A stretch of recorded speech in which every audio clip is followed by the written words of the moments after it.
6 o'clock. We'll call this meeting to order. We'll start with the roll call. Zone 1, Ken is not able to be here. He's working construction tonight. Zone 2, Wendy. Here. Zone 3, Aaron. I'm here. Zone 4, I'm here. And Zone 5, me. Here. Okay, so we have a quorum. We'll start out with public comment, 3-minute time limit. And I do have one letter that I received that was asked to be presented as part of the public comment. So I'll go ahead and start this. It's from Tracy Iverson. And it goes as follows. Sadly, not all young adults have the luxury of a well-balanced home life, and yet the majority of these never acknowledge to others what happens in their daily lives. When Ellen Hopkins' books first came out, they were very popular with teen readers. I was fortunate to have conversations with many of Hopkins' readers. Her books made a lasting impact on those readers for many reasons, but the main three were: 1, readers could identify with the book's characters because the readers' situations were unfortunately very similar. Readers realized that they were not alone in what they were dealing with personally. 2, Hopkins' books gave readers hope when they felt like no one would ever understand their situation and or care about what they were enduring. In many cases, the books gave the readers the courage to seek the necessary help and support they needed to survive. I believe that we're looking at 2 issues here. First is about rights. As we know, historically, Boundary County residents always have been very adamant about their Second Amendment rights, but also they have been strong in their belief of their freedom to read what they choose for themselves and their families. The current moral police needs to focus on their own families and not infringe upon the rights of the rest of us. The second issue is a moral one, because Ellen Hopkins' books have given hope to young adults in desperate situations. They have undoubtedly saved lives. Obviously, saving young adults is far more important than taking books off the shelves because someone has an issue with a particular incident in a book. Tracy Iverson, lifelong Boundary County resident. Who's for a second one there, Lee? Next we have Janet Gauss. Goss. Can you sit here? Gauss. Goss, yeah. Yeah. Is that right? Just sit. That's fine. This is a letter that I'm going to read from an anonymous youth from our county. As a multi-generational resident and taxpayer of Boundary County and longtime card holder at Boundary County Library, I'd like to give a testimony on the usefulness of books in the young adult section. When I was 16, my mother, an untreated bipolar, committed suicide by medication overdose. Having access to books that deal with the topic of suicide from many perspectives helped me through this difficult time. It helped to know I wasn't alone, to process my emotions, and help me understand and forgive my mother for the pain that led her to make her decision to end her life. It helped my friends to have access to these resources and being able to connect with me and empathize with my situation more. It also helped me positively in my own battle with depression as a young adult in my early 20s. My parents had added me to their library account, trusting me to check out books that I wanted to read, and expected me to discuss issues brought up in books that made me uncomfortable. I usually didn't peruse the adult collections when I was in my late teens and early 20s, and likely wouldn't have found the resources I needed if they were in the adult collections. I also wouldn't have been comfortable with the interlibrary loaning these books if the library didn't have them. Therefore, I think that books on these subjects are helpful in the young adult section. Thank you for your time and for your commitment to the good of the community. Respectfully, a patron of Boundary County Library. Laura Henderson. It takes courage for a young person to write a letter and express how the written word has helped them with difficult situations. As a retired high school guidance counselor, I have worked with many students that reached out for information about various subjects. It is important for adolescents to know that they are not alone with their feelings, and support for their quest of knowledge is imperative. Ellen Hopkins is an example of an author that deals with controversial subject matter.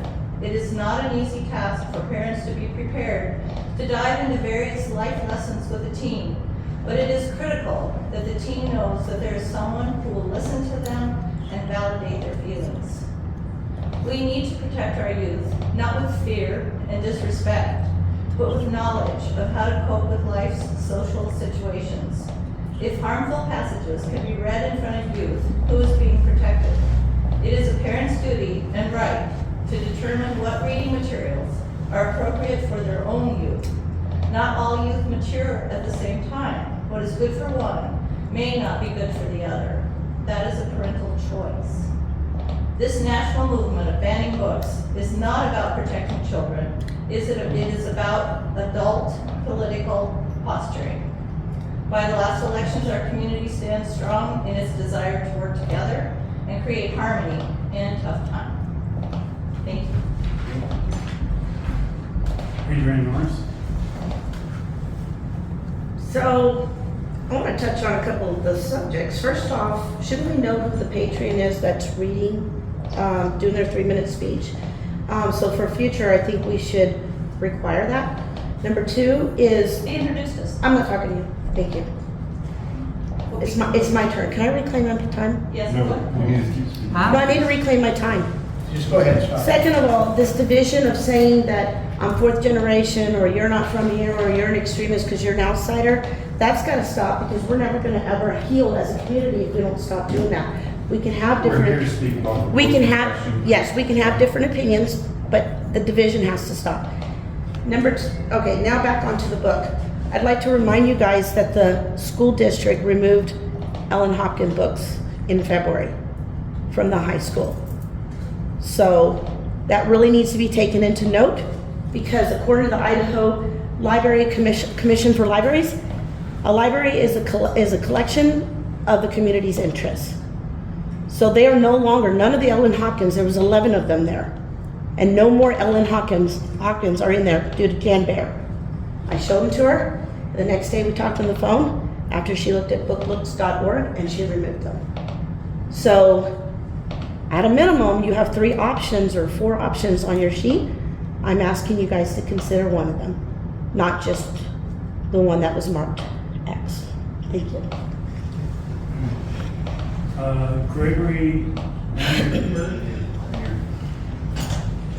The purpose of public libraries is to provide knowledge which can be used to promote virtue of its citizens, which improves the civic atmosphere and allows people to pursue life, liberty, and the pursuit of happiness. Recently, libraries have been stocking books which promote vice, resulting in evil behavior which can have the potential to destroy both the reader and the surrounding society. Ellen Hopkins writes such stuff. The 3 books I object to are written by her. The titles are Impulse. This is the summation of the seeds planted by the other 2, Crank and Perfect. Crank talks about drug use from pot to much stronger things like cocaine. Once someone is high, any kind of control is lost. Perfect is talks about being perfect in the world's eyes, leading to the illicit use of sex, you fill in the blanks. Fornication, sodomy, self-abuse with shades of suicide. The scene setting is the fashion industry. Suicide is mentioned here.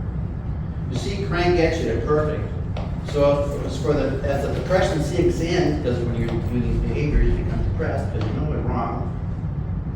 You approach Impulse, which is explores way to kill yourself. Drugs lead to illicit sex, which makes psychological environment favorable for suicide attempts. Any child who reads such stuff will eventually destroy his or her life. This is not the purpose of public libraries. Truth be told, no adult should be allowed to read this stuff either. Therefore, the library should never stock such books. Thank you.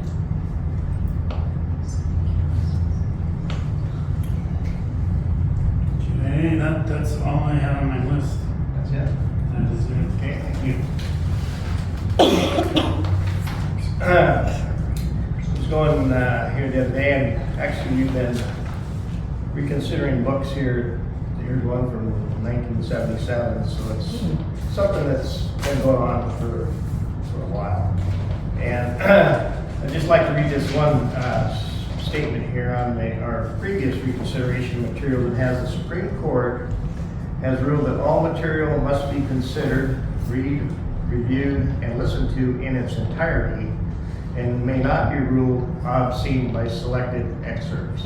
So you kind of, basically what they're saying, you have to look at the whole works there, so. Okay, with that, how do you want to do this, one book at a time, or? So maybe we should start with ones that we've read. Do you have any? So I read them both, and I didn't even read the whole thing. I will admit, I scanned it, read a lot of things in it, read all the lines that were covered, and these are definitely hard books. There's no doubt about it. These are definitely difficult to read, and they don't leave you feeling pleasant, I guess. But the reality of it is, for me, is that I know those characters. I know those kids. I met them. I met them in this town, you know. And the reality for the kids that I knew and that I met is that there was nobody out there holding a hand out for them, or very few. Maybe one teacher, maybe one coach. You know, definitely in a lot of situations, nobody at home. And so, I think one of the problems with this book is it's a little too real. And it definitely, this is a dangerous thing for a teenager to read. It would definitely be something that would make you think deeply. And I can see how people would say that by following the character's story, you follow their path. You know, you can make that argument. And so it's hard for me to try and imagine what the right part is. But my inclination is to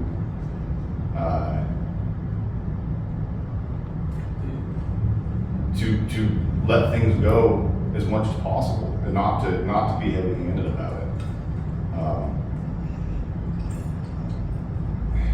But at the same time, we do need to decide, you know, what it is our young adult section, like what age range that target is, right? We had a little discussion about it earlier where you know, young adult may be as young as 12 years old, and I don't think I'd feel comfortable allowing a 12-year-old to do this, you know, no matter how real their love life was. So I think maybe we need to have a discussion about. So I have an aside. I was in the library today, and in several places there's a poster that talks about that very thing that you're talking about. And so they have several different designations, and it's not through the American Library Association. It's not through any particular person or group. It is set up based on our historical use of the library and the way we see our own library. And the posters are posted on upstairs, and they're posted down in the child section, and there's a modified poster in the young adult section. And so basically this is what it says. It talks about juvenile picture books, which is basically the small child books that we all read to our kids when they were little. The juvenile adult, which is the beginning reader books, and the juvenile fiction, which is, you know, the beginning reader books are like the first small chapter books, and then there's juvenile fiction and juvenile nonfiction, and that stops at between like 1 and 4.5 of the people that use that. What's that system called? The AR. AR, yeah, the AR system. And then there's the young people fiction, which is 4.5 and above. And that is all in that single room that is considered the child's room, not in the young adult section. But if you've been to the library, it's where you go and you walk through that archway, yeah. And you go in there, and it's got the kids' toys and the books and all that kind of stuff. And that is basically stops at 13 is the way we look at it. So, and then the young adult section is the little living room looking place that's right out there right across from the child's librarian, Terry Newmeyer, and right there next to the FAD. And that young adult section is basically 14 plus. And so when we think about our designation of these books, we need to think that they are downstairs where the child library is, because that's the size of our library. We have an upstairs and a downstairs, but they are not in the child section of the library. They are in the older section, being supervised by a library employee that's sitting right there. Her desk is right there, and it's separated from the child sections by that wall. And it's also all the toys and things that small children are going to be attracted to are in the child section of the library. Is that clear to kind of describe it? And so, Not really, because a child is a minor. So this is the way we set up our library, and that's the way it's designed. And so then young adult is the 14 plus, and that's the way it's defined by our library. And the 14 plus is 14 to high school, after high school, 20s, however you want to do that, as long as you're interested in that kind of stuff. And then upstairs is the adult fiction and the adult nonfiction, which we're all pretty familiar with that. If we wanted to move the young adult section upstairs, we would have to make an adult section and put it downstairs, because again, we're not adding to the library, we're not making the library any bigger, so we're going to have to do something. And I remember when the young adult section was upstairs, because that was when my daughter was going to the library quite often to read, and it was like 4 or 5 jammed bookshelves at the back by the bathroom. And, to me, that was not a place that's conducive to go and sit and read and do stuff, which is kind of what we're looking to have young adults do. And that's kind of the way they're using the downstairs, which, as far as the library is concerned, what our goal is, it makes that successful. We have kids down there reading books, which is what we're about. And so that's those age groups that we were talking about, and that is posted prominently throughout the library. So that was my thing. I appreciate that.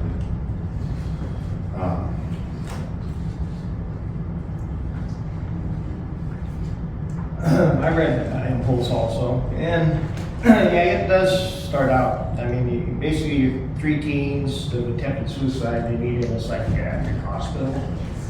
And they gain strength as they move through the treatment levels as they get closer to trying to get out of rehab. And I did a little looking on Kindle, some of the reviews there to see if it was helpful to people, and it had 1,520 ratings at 4.7. Here's one of their comments: I really love this book. I can really relate to this. If you are going through a hard time in your life and you feel there's nobody to talk to, read this book. It helped me realize there's so much more to life. So even though it's dealing with a real tough subject with suicide, reading through the comments, there are people that have benefited from reading those books. And so I personally would definitely not want to move it from the library in entirety. If we wanted to do something at the young adults, I guess that we can discuss that, but that's kind of where I'm at. Wendy, do you have any comment on that? No, I don't. I'm still concerned about the fact that some of these books were needed to move off the shelf because of 5 years that they had not been checked out. So there's been no circulation in 5 years? Is that true? I actually took a picture of the, it might have been, I think it was on Perfect, and it had been, I think I got it here, somewhere here, in a second.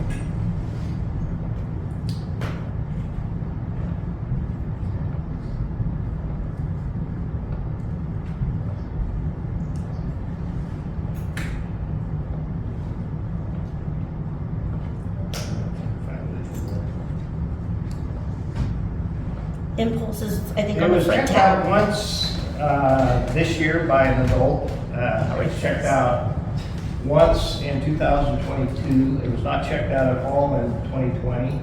And it was checked out 2 or 3 times in the previous year. So it's not, well, I guess, a book that's been seeing a lot of activity, to answer your question there, Wendy. Yeah, this one's got 3, including the one that you got out right now. That'd be probably one of those is me. Right. One's Adrian. Yeah. Yeah, so they haven't had a lot of. So are you suggesting that they would have been pulled, Wendy, or due to lack of circulation?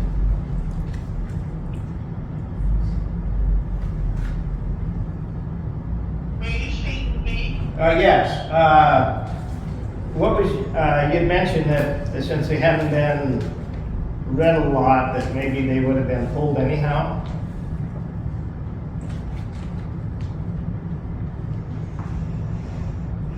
Did you hear that okay, Wendy? Yes. Yeah, I thought that at least one or two of the books had not been checked out at all. But I may be mistaken. But they obviously are not read. Okay. Okay. Any other comment you want to make on the Impulse book or anything, Wendy? In that regard? Okay, Lee? I actually read all 3. Well, I listened to Impulse. And I guess I would like to read the author's note from the start of Crank. And Crank is basically a book about, what is that, meth? Yeah, Crank is a book about meth. And so I read the book, and the author's note at the start of the book is basically the first thing you run into. And this is what the author's note says. While this work is fiction, it is loosely based on a very true story. My daughter's, the monster, which is what she calls Crank, did touch her life and the lives of her family, my family. It is hard to watch someone you love fall so deeply under the spell of a substance that turns him or her into a stranger, someone you don't even want to know. Nothing in this story is impossible. Much of it happened to us or to families like ours. Many of the characters are composites of real people. If they ring true, they should. The baby at the end of the book is now 7 years old, and my husband and I have adopted him. He is thriving now, but it took a lot of extra love. If the story speaks to you, I have accomplished what I set out to do. Crank is indeed a monster, one that is tough to leave behind once you invite it into your life. Think twice, then think again. So to me, this book is, and all of our books, honestly, are a cautionary tale. And they all describe things that I wish did not happen, but they do. And when my children went through the library, they did not read any of the books like this. When these people describe what their childhood is like, I do not recognize that. I was not raised in that way. I was not raised by those people. I don't understand a lot of the things they're talking about in there. The way they treat people in this book is terrible. But I don't think that means that we have to remove the book. I think the book is a reflection of our society. If you look at drug deaths, they continue to rise. If you look at suicide in this community, in this country, it continues to rise. If you look at people making poor choices on their daily lives, those things happen. And I guess the way I look at it is you can deal with those things in a couple of different ways. One is to confront them head on. One is to pretend that they don't occur. One is to manage the information so that it appears to be a secret or something that we're not telling ourselves or our children. And that is not the way I raise my children. That is not the way I live my life. And I understand if people are different, and I absolutely respect that. If you don't want your children to read these books, if you think these books are threatening, don't let them. Our library is 100% behind the idea that you as parents and guardians are able to pick for your children. And I, as a parent and guardian, picked for my children. But that doesn't mean we pick for the children of others. And this book, in my estimation, if this had not come up, I would never have read this book. And that would have been okay with me. I did not like reading it. I did not like the world that it described. But that does not mean that world does not exist. That does not mean that there isn't a young girl right now in this community cutting herself, a young man in this community that is doing drugs, or kids that are getting molested, or any of the awful things that are described in this book are happening right now today as we sit here in this room. And I don't think the way to deal with that is to pretend that that doesn't exist. That is not my way of dealing with things. And I absolutely respect your way of dealing with it. And I believe that the policy of our library is set up so that it respects that as well. And that's what we want to do. And if we take this one book away, or these 3 books, or half the books, that's not going to change the risk that our children face. When I read the Crank book, I went to the firemen's meeting that Monday night, and then they are curious about what's going on in the library, asking how things are going. And so I explained to them, or they asked me, what's the Crank book about? And I said, the Crank book is a cautionary tale. It's a very honest, very cautionary tale. If you get involved in drugs, terrible things can happen to you. And we talked about that, and we talked about what it was like to grow up, and we talked about the people we knew and the choices they made and how that affected their lives, and we talked about it as adults, and we said, this is what happens. And I said, I don't like the book. It's not that I don't like the book. I don't like the world the book describes to me. And I wish it didn't exist. That doesn't mean that's so. And so I said, it's a terrible truth. And what do you do with the terrible truth? You can hide it or you can confront it. And so to me, confrontation of terrible truths is the way to go.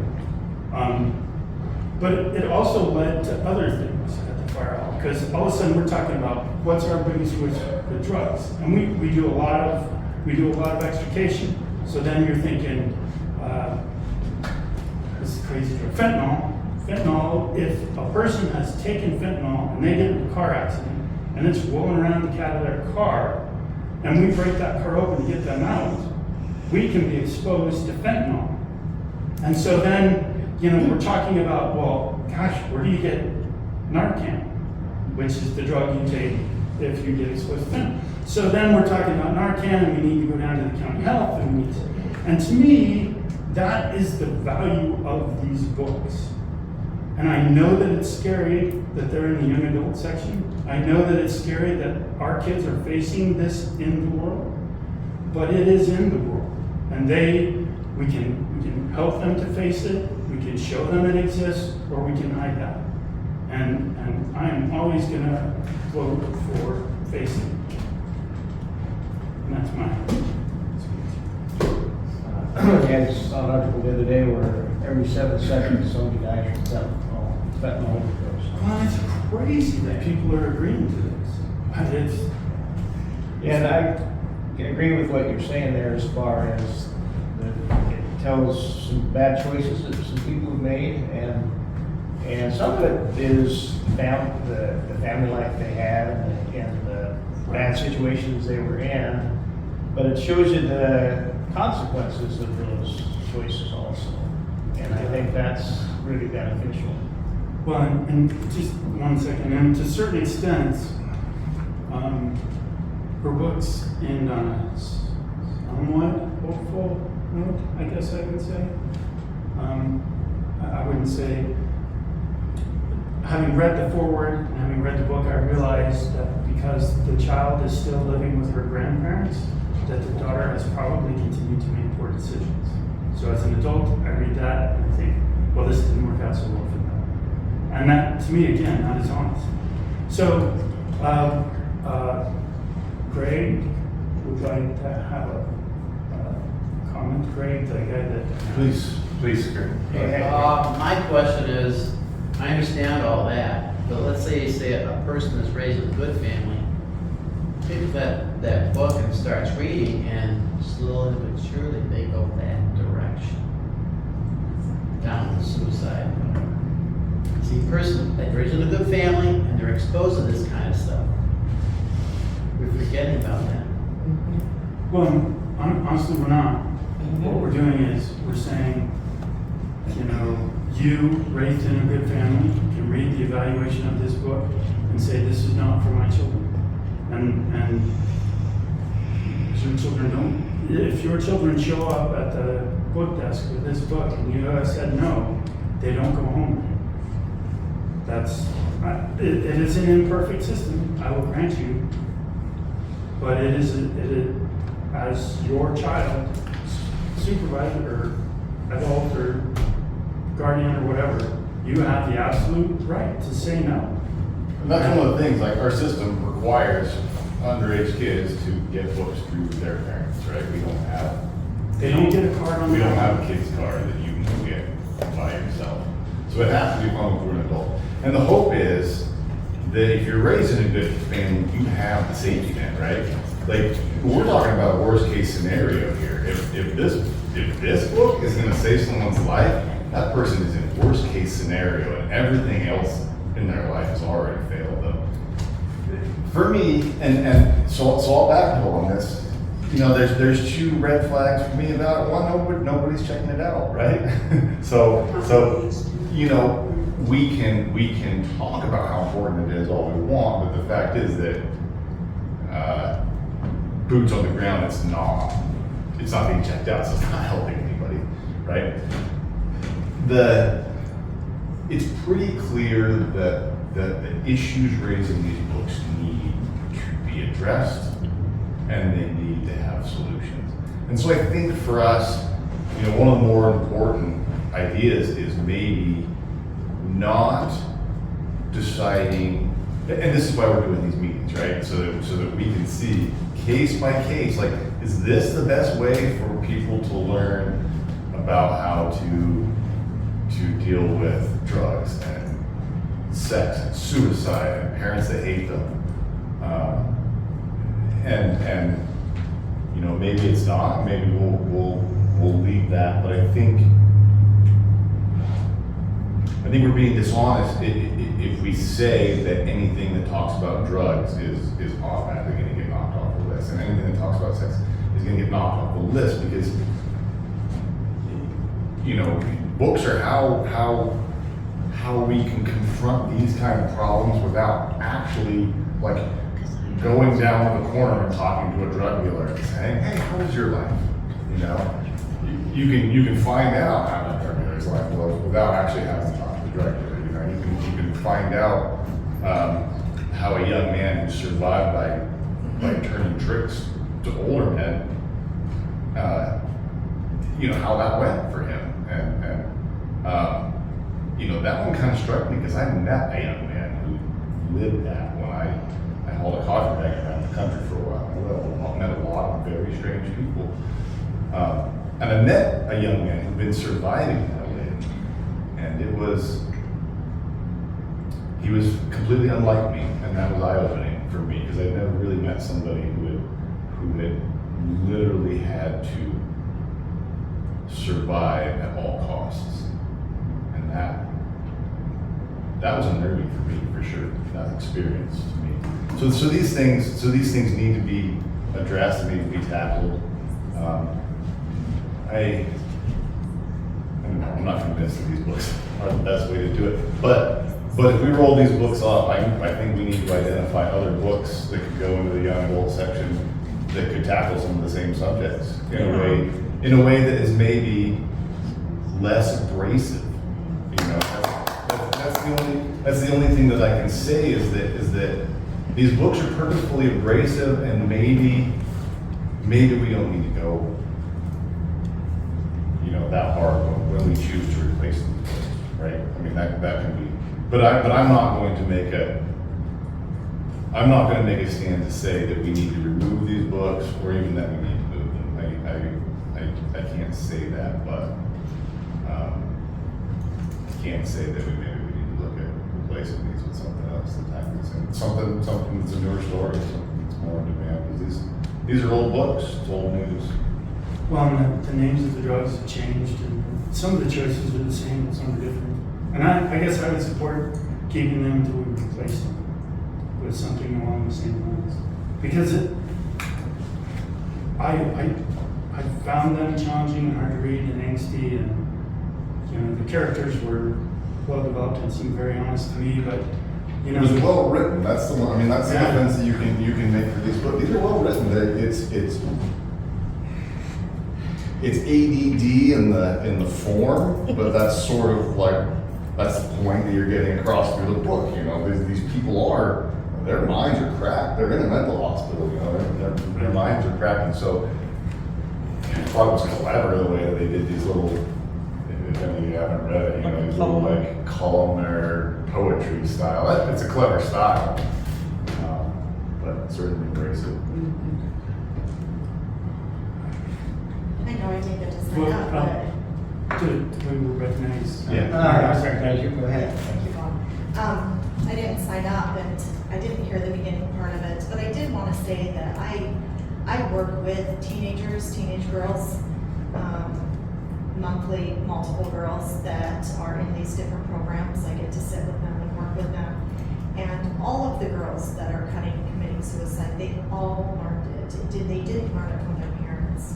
They learned it from a lot social media. I know that our library has the safety net. And also I want to say I teach my kids very openly. When they're ready to read adult books, they read adult books and we talk about it. Not adult books like smut books, but books that More have challenging books. Yeah, more challenging books. One that I've brought up before is Outlander. That's a fictional book, but it's historical based, but it has some pretty harsh things in it. Anyway, with that being said, with our library and the kids not having access, is the only way they can't have access without the parent knowing is by them not being put on the card. So, because right now I don't have my kids on the library card. They can't just go in, they're too young right now, but like a teenager, if a teenager is put on the adult's library card, can't they go rent it without the adult seeing it? But that's a choice they make. Correct, okay, that's what I wanted It's to not say. like, no one, the head of households, the parents or whatever, get the card. And if they decide to share it with their kids, is that correct? That's their Yeah, family so choice. if they put it on, then the child basically has free access to get Right. it without I mean, the adult. But you always have, you can go see what they've it. been checking Yeah, out. That's Right. not, I Well, guess. and in a lot of places, that whole seeing what other people have checked out is a big deal. So, like in some libraries, you can't see what your kids check out, but that is not correct for Okay, us. good. That's And you can go see what your children are checking out, even if you have given them permission, correct? I want to make sure I'm correct. Yeah. Even if you have given them permission to check out books on their own, you can go look at what they've checked out. And I understand that seems really straightforward, but it turns out that it's kind of a big library deal, right, Shannon, to see, like I can go see what Shannon checks out or anyone else. I can only see what my family checks out. Yeah, a lot. Right. It's a big deal. On the book, Perfect, I'll just read some of the comments from some of the Kindle people that have put, this book should be read by all teens, in my opinion, because no one should feel as though they must change themselves in order to fit another person's view of perfection. This book helped me in so many ways I can't even come up with the words, but I was going through a hard time feeling down and out about myself. I was pretty much going through a confidence problem. Long story short, This book opened up my eyes from all different angles. It captures the pressure kids go through as they graduate and start to move forward in their lives. But for some, the pressure is too much to live up to all the expectations of everyone around them. This novel by Ellen Hopkins really showed how harmful the idea of perfection is to people, teens and adults alike. No one should feel as though they must change themselves in order to fit another person's view of perfection. There's no way to meet that goal as long as you are being true to yourself, that you are already perfect. So I think, in that book, it talks about different people that were striving to be perfect in different avenues and basically the consequences of that. Right. Yeah. And I guess the other thing is, I don't know that much about cutting. I'm aware of it as an activity. That's how you describe it. And Feeling. but having read the book, I don't think I would know how to do that. I don't. The thing I really liked about her books is she describes things that actually happen. She describes them upfront and honest, but you don't understand how to do it. It's not like I could read this book and go achieve or go do cutting, or I couldn't read this book and go make crank, or I couldn't. It's not like it's a how-to manual disguised as a book. It's a cautionary tale. All three of them, in my opinion, are cautionary tales. And I understand that does not fit in everybody's life. And I'm repeating myself so.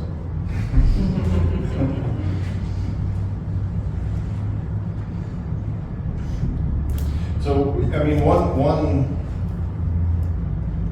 it's just those two shelves of young adults stuff, like where the couches are. It's the one set of shelves to the left of the TV and around that corner, and that's our whole collection. And that's actually more than what we had when it was upstairs, because we didn't have enough space for it upstairs. Yeah. So moving it downstairs actually gives us a little bit more space. So, young adults are the target for everybody. Everybody wants them, and nobody can have them, and nobody can reach them, and nobody can talk to them. So it actually makes me feel good because when we go in there, the couches are what draw them, and that's fine. If none of them read any of the books on the walls and they just want to sit on the couches and get on their computers, that's all right. But I think having a draw for young adults is important, and I think having a collection that appeals to them is important.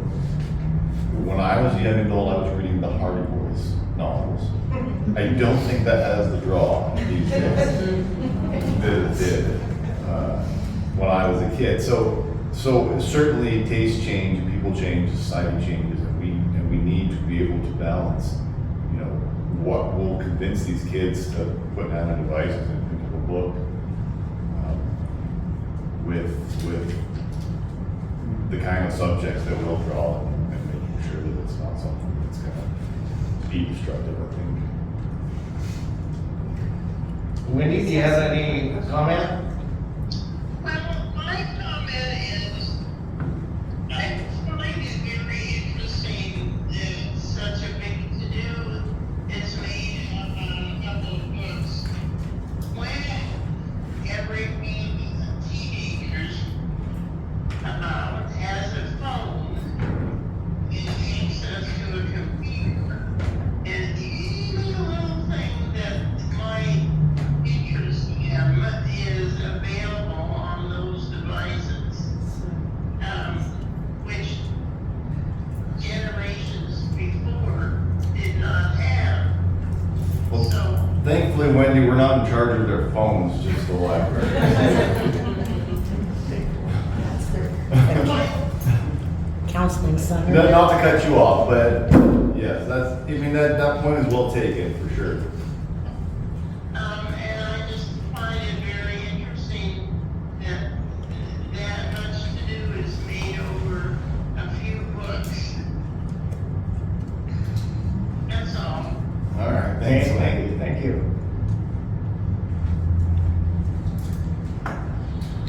Do we have a motion for? I guess I would make a motion that we keep the books where they are and search for better ones would be my motion, and then we get better ones, we replace them with better ones. Because frankly, I would imagine some of the information is outdated and no longer correct. Because they talk about crank, which was kind of the boogeyman when I was a kid. And we need to be talking about fentanyl, and we need to be talking about online, is that catfishing? I don't know, online stuff and you know, things that our children are facing now, which aren't, I mean, they aren't in these books. And if the intent is to forearm, then we need to be more current. So until we replace them, we probably, I mean, I'm sure there's going to be a certain amount of interest just because they generated interest. When would the natural reconsideration of these books occur? Next year or something? Again, it's all about space, how much space we have. So if the shelves start getting to the point, which young adults would do that way before the adults, obviously, start to get so crowded you can't put any new stuff on, then it's time to go through. And then you basically, the starting point for fiction is how long has it been since it's been checked out. So if it hasn't been checked out in 5 years, and we have other stuff that's similar, it generally gets pulled. I mean, there's other factors in there, but that's where you're starting looking at this. So first it's space, then it's how long it's sat there, and then it's other factors, various factors. So, yeah. And these were very popular when we first had them on the shelves, and we had more of us on the shelf, and at the same time that the school did, and they did go out. And I think that's how we lost some of them, they just never came back. But I see. they've really fallen off the. And we have a definite vast difference to a school in the fact that we aren't creating a curriculum. You know, like this is not something that you are choosing as part of the curriculum. This is something that you have to seek out to get it from our library. So I think we can differentiate ourselves from a school library in that sense. That The other thing about school library, and my wife was the librarian at Valley View, and she was a very cautious librarian. And the reason she was so cautious is because in our library, it's adult-centric. No book goes out unless an adult agrees to it. But a school library, basically, you know, if an adult wanted to come in to see the library, that becomes an issue because that is a place for kids. And so the school standard is what it is because it is more conservative, at least that's what my wife did, is ran a more conservative show because the adults aren't involved in picking the books and guiding their children. In the public library, the adult is number one. The card that lets them check out the books is the adults. So that's the difference. And we have one more hand over here. I wanted to ask you, is it gonna be any time frame when you get new material and remove these books? And also, are these books upstairs in the young adults or downstairs? The young adult section is downstairs. Yeah, we're talking about the young adult section, which is a section to the left of the TV behind the couches. There's essentially a corner of shelves there, which is geared towards the But didn't you say that you have some books spilled upstairs? it was previously. Previously, they were up there, and then we got more books and moved them Okay. down. Yeah. So why can't we discuss moving them upstairs, and if a parent doesn't mind their child seeing all this stuff, then they can go upstairs? There's gotta be a safe place downstairs, and I just wanna say something. About a month ago, my son was on a chat forum, about 7 kids. I think there was 3 girls and 4 boys. The girls started talking about having sex, about doing drugs, getting medicine out of their kids' or their parents' cabinets. My son, when I got notified of it, it was months of conversations, and I went through all of it. It was only in the last week that he started saying, well, I want to try alcohol. He's 17. Because I want to try alcohol. But that whole time, for those couple of months, he was very, very quiet. But he was introduced into that. And again, my son's 17. He's got to make decisions. And we had a long conversation.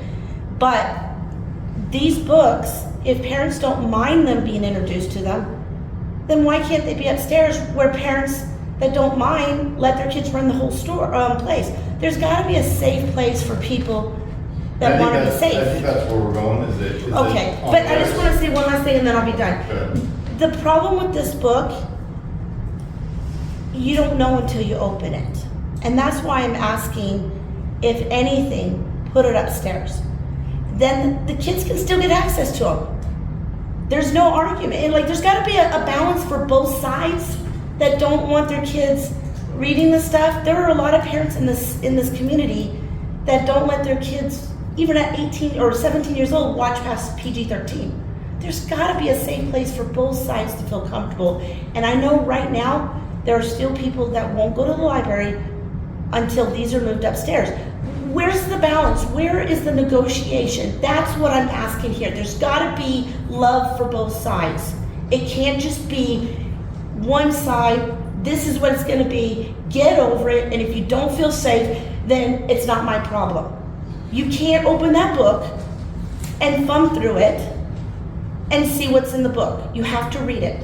And what parent has time to read every one of these novels before a 12 or 13-year-old kid reads it? So There's gotta be a balance. Again, we're talking about 14-year-old kids. in our Okay, library. well, That's- whatever, we know there's early readers. So, But again, you're a Okay, parent and you Lee, get to there pick. has to be a balance for both There is a people. balance. The balance You know, is we're the not parent. banning books. If you don't want the books to be removed, make a safe place for people that have minors, which are children, and still under the guidelines until 18 years old. I just don't think. I'm done. I'm asking you guys to please consider. So we've got a, I would have a motion to leave the books there as they are, where they are, until they're replaced. And we would replace them I can start looking right away. in a reasonable time. and do we have a second?